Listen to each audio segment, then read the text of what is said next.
atrodama zelta ola, un nevis vistas, bet gan kultūras un mākslas. Un zelta tāpēc, ka tieši šeit notiek izglītojoši kultūras notikumi. Īpašs dārgums Rīgā Ola Foundation laikmetīgā mākslas galerija un arhitektūras telpa, kas attīstās kopā ar tajā esošajiem. Domāju, tas ir sapnis, pirmkārt, mērķtiecība un veiksme. Vieta, kas iemieso izziņas mākslu, gan sevis, gan pasaules. Šeit notiek gan lekcijas, gan dažādas diskusijas, īpaši koncerti. Mums ir 3 virzieni – mūzika, māksla un kultūra, izglītība. Līdz ar to šie pasākumi mijās savā starpā, un katru nedēļu notiek vai nu koncerts, vai nu seminārs, un paralēli tam, protams, izstādes. Līdz pavasarim Olā skatām Vijas Zariņas uzgleznotā daba – ziema. Māksliniece pati saka, ka vēlējusies uzgleznot neizstāstāmo, bet sajūtamo un redzamo. Vēl Olā apskatāma latviešu mākslinieka, glezniecības vecmeistara Johana Valtera izstāde Gleznojama esība.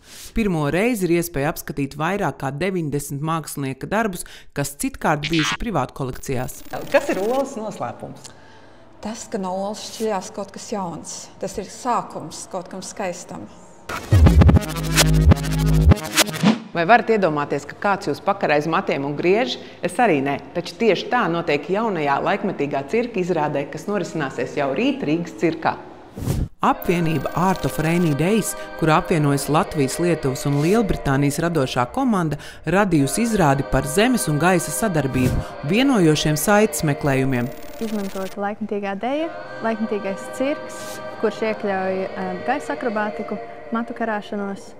Mums ir arī ūdens uz skatuves, un mēs arī izmantojam tradicionālas latviešu tautas dziesmas. Izrāde pēta attiecības starp lidojumu, kritumu un sevis notveršanu. Tā apvieno laikmetīgu deju, gaisa akrobātiku un matu karāšanos.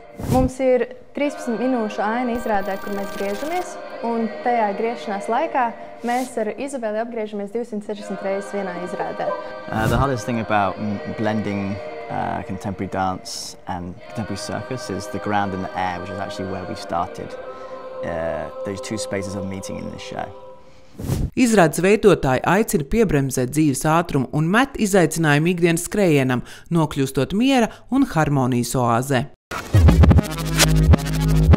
Vai zināji, ka Rīgā ir kāda oāze, kas līdzinās svētku pasakai, kur pat pieaugušais kļūst par mazu bērnu, kas tic brīnumam? Es tajā skaitā. Vieta Ziemassvētku priekam un iedvesmai nešaubīgi ir florista Valtera Ozoliņa un viņa ģimenes izlolots svētku salons.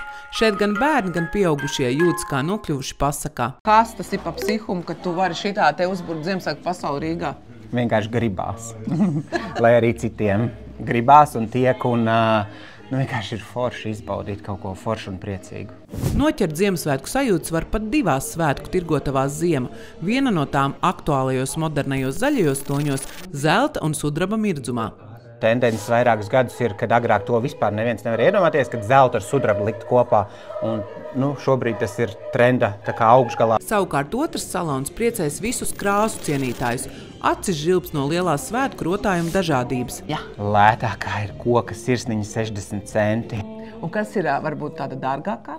Dārgākā ir tādas vairākas lietas, kas mums pašiem ar ļoti patīk un pircējiem.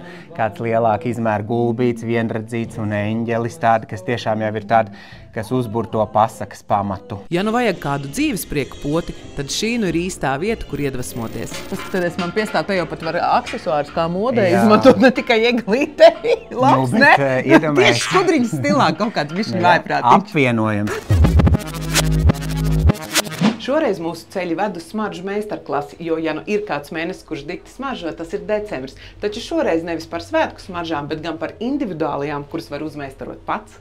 Ja vēlies, lai tevi ved smaržu radošajā ceļojumā, tad tev jānokļūst pie parfimēras Annas Piparas, kuras kaislība ir smaržu pasaule.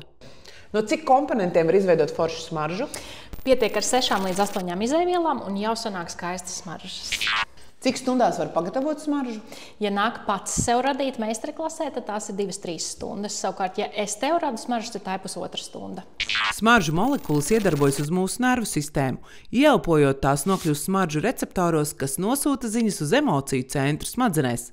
Un tas nozīmē, ka tās burtiski pieskaras emocijām, izsaucot prieku, mieru vai enerģijas pieplūdumu. Kādi ir aktuālākie aromāti šobrīd? Vienmēr patīk dzintars, bet uz ziemu arvien vairāk patīk koki. silti koki. Parfimēri Annu varēs satikt arī jaunajā pop-up stories, kas tikko atvērties Rīgā.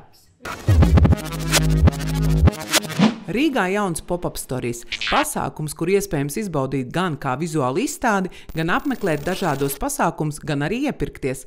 Konceptuālais pasākums Stāsti stories apvieno plašu Latvijas radošo industriju spektru, ap 50 zīmolu no modes un dizaina līdz rotām un smaržām, radot unikālu pieredzi, kur satiekas vienu vietu māksla un dzīves stils.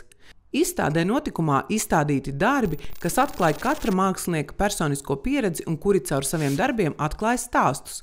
Kopumā pārstāvēti 17 dizaina un mākslas virzieni. Tā ir platforma gan jaunajiem, gan pieredzējušiem māksliniekiem, lai dalītos savā radošumā un stāstītu savus stāstus.